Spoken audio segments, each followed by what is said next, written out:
Another common theme in the Common Core standards and all of your reading goals is how students are inferring information that are not explicitly said in the text. So this is a screenshot of something from the Comprehensive Literacy for All, and it's showing like the example in the text. Bill smacked the table and sent the chair flying before storming out. The inference you make is, how is he feeling?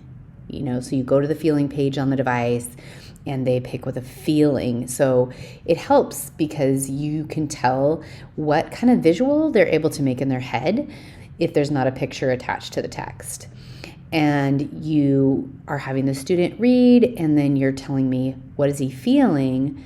So that's how you're figuring out if they understood what they were reading and if they can infer information that's not explicitly said. Text connecting inferences rely on linguistic cues present in the text.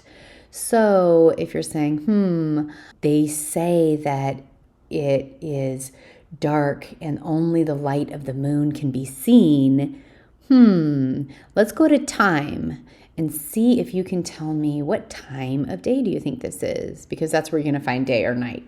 So they may need some cues to get to the vocabulary to demonstrate the knowledge of the inference. You can also have a student read a page that only has a pronoun on it, and then the question is, based on what you've just read, do you think our character is a boy or a girl?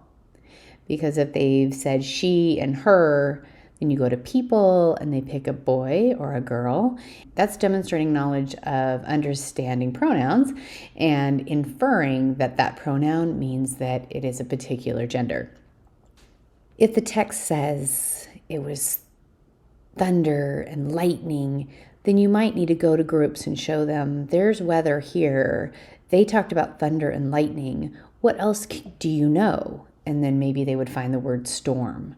So we may need to help those using communication devices to get to the category of the inference.